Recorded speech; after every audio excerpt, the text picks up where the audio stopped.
What up, y'all? I'm back with another video, another review, and I'm here to review Beneficence's newest studio album, Basement Chemistry. I have to say right now, if you listen to this album, I mean, damn.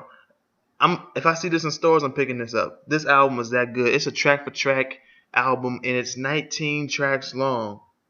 19 tracks long with some features that are just like, damn, like features like Chubb Rock, MC8, Master Ace, Inspector Deck from Wu-Tang Clan. I mean, 19 songs, and we have 8 features. Not bad at all. I mean, that's almost half, but still, 19 songs, track for track album without question. Beneficence, I've never heard of the dude, but I've looked him up on Wikipedia. If you need to know more about him, I'll leave the link to his Wikipedia in the description below. And you know, like every video, I'll leave the link to whatever project I'm reviewing. I'll leave the link to that project so you can listen to it. I'll leave the Spotify link to this one in the description. But let's go ahead and get into this review. And I have to review this one differently than I've reviewed like most projects that I review. This is one of those rare ones where I'm like, I have to switch my reviewing style up. I can't go track for track. I gotta go back to certain tracks and maybe leave one out. But let's go. Track number, well, really, because I have the notes written all down right here. An intro that really lays the foundation on track number 1. It's for like the intro that lays the foundation for a new but old school hip hop album. And old school to the point where on track number 3, Digital Warfare, it's featuring Inspector Deck from Wu-Tang Clan. And there are scratches all over this song and all over this album as well. And track number 4, Anywhere It Goes, featuring MC8. I'm like, damn, we're East Coast meets West Coast.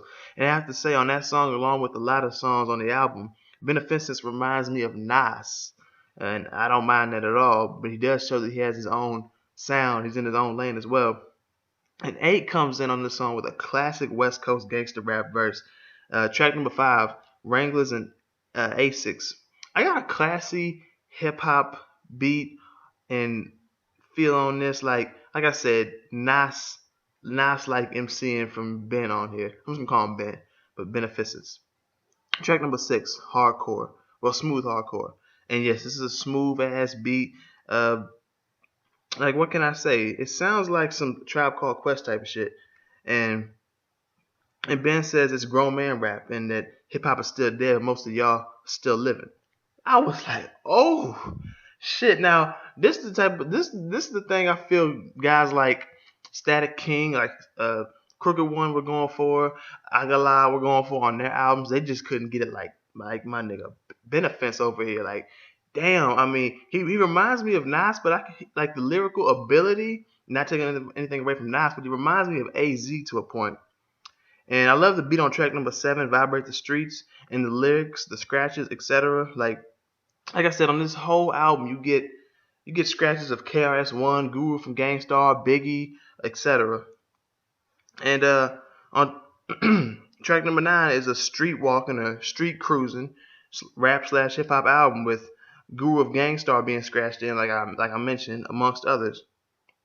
And Forevermore, track number 10, is one of my favorites on this whole album. To be honest with you, it's just something about it.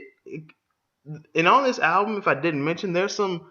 It's not just classic hip hop, but there are classic subjects of classic hip hop in here, like a little bit of 5% Nation wisdom on here as well. And Beneficence is 45 years old, so he's watched hip hop from day one. Really, he can tell you about hip hop since day one, like KRS-One can, because KRS is 51. Guys like Beneficence, they could tell you about the day one of hip hop before hip hop was even out, before like it was even known about. But anyway, track number 11, When the Sun Comes Up, featuring Master Ace. Man, and this song along with track number 12, Rap Music We Doing It, some of my favorites on here. Yeah, tracks number 10 through 12 maybe my favorite part of this whole album. Like, but this whole album is still track for track good. You have to appreciate this album if you call yourself a hip hop fan. I mean, I don't mean you can't like guys like, don't take it that way. I'm saying you can't like guys like Drake or J. Cole or Kendrick, because I like guys like Kendrick and J. Cole. Not so much Drake, but still, something like this is what I'm talking about. Like, necessarily grimy, but celebratory beats that aren't like braggadocious. They're just classy. Like We Major, Kanye West featuring Nas and Really Though. Something like that. And track number 14, Each One Teach One, is a street knowledge type of song. And track number 15, I love that track. Track number 15, We Got That. I love that shit. And track number 16, Masters of the Class featuring Chubb Rock. It's for the hip hopers, the hip hop heads, the older dudes, about the history of the game to where it's at now and the flaws of all these new rappers really only caring about album sales. I think Chubb Rock got B on this one though. This is the only song, well maybe Digital Warfare featuring Spectre Deck, but other than that, this may be the only song where I'm like, Ben might have got overshadowed, but still he held his own with guys like Master Ace though. That's when I'm like, shit. Guys like Ag and MCA, I'm like, damn. But still, track number 17, Manuscripts featuring Minds One. He didn't get beat on this one, but Minds One came in, and this is a boom bappy type of hip hop song, a lot like track number 13, Blast This Shit featuring El Da Sensei. And that's kind of a repetitive song, track number 13, Blast This Shit featuring El Da Sensei. It's kind of repetitive. It's like it's catchy. That's what I mean. Not repetitive, but it's catchy. And track number 18, The Heart, is just lyrical dope over a classic hip hop beat. And Make It Hot, track number 19, featuring the Legion and the Dre's of Black Sheep. Sounds like Wu-Tang, and I fucking love it. Legion, Dre's of Black Sheep. Good God. They said, like I said, it sounds like some Wu-Tang type shit. Like they killed their verses. I might have to throw them in as guys who may have beat Ben on one of his verses, on one of his songs. Nothing wrong with that, but still, damn, this is a classic hip hop album. Track for track, you have to. I don't dislike a track on here. There's not one that I could say I'd skip. If you know, there's just not one on here where I can say I just skip that. If it comes on, I'm not gonna be like skip it. I'm gonna play it because this is a track for track album. You don't get albums like this no more. You can just play it track for track. It's like we get lucky every once in a while. We get 2014 Forest Hills Drive, To Pimp a Butterfly, to a certain extent, To Pimp a Butterfly. This album right here, and for 19 tracks, track for track album, 19 songs, 8 features, classy. I mean, this is definitely up there so far for the first quarter of hip hop, 2016 in hip hop. For me, it's gonna go down in my top 10 without question for best albums of 2016 so far. I mean, as we're in the first quarter and getting deeper and towards the end to the first quarter, this is definitely making my list. I can't wait to see where I put this because it ranks up with albums like Anderson .Paak's Malibu, Torre's Entitled, albums like that. I mean, I love this album.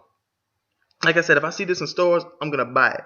If you see it in stores, buy it. This is some classic hip hop shit. If you're one of them type of guys like I am, you gotta cop this shit. Listen to it at least. Cop this shit if you can. I mean, if you've heard this album, let me know what you think about it in the comment section below. My review on it. If you haven't heard the album, go listen to it. The link's in the description below. Come back, let me know what you think about it and my review on it. And also be sure to like this video, share the video, subscribe if you're new, get at me on Twitter, Facebook, RDLMax, SoundCloud, Instagram. Hit up my email for business or anything. And if you want to donate to support my movements as far as YouTube, music, entertainment, etc., as far as all that goes, you can donate to DynamicJAB@gmail.com through PayPal. Just check the description. All the links are in the description below. And finally, to wrap this album review up, I have to give this a... What am I going to give this? I'm going to have to go ahead and give this a 86 out of 100. A B. I'm going to give this a 86 out of 100. B grade. I mean, because this is how I would rank something like this. You got your D's and your F's, and you got your C's. This would be a high-ass C, a C+. But it's not quite in the A. It had the potential. Maybe if... not really cut no fat because it's a track for track album. But if maybe the beats, if it never got repetitive on this album, but maybe if the beats like didn't sound kind of similar, I would have been like, ugh. Because I bumped this thing 3 times. 3 times I bumped this. And I loved it. So It's not in the A, but it's a B. But it's not in the low Bs, but it's not like in the high Bs. It's right in the middle with the B. 86 out of 100. But that's just what I think about it. Like I said, let me know what you think about it in the comment section below. Go listen to it. Check the description for the links and everything that you might need to see. Thank you for watching, and I'll see y'all next time.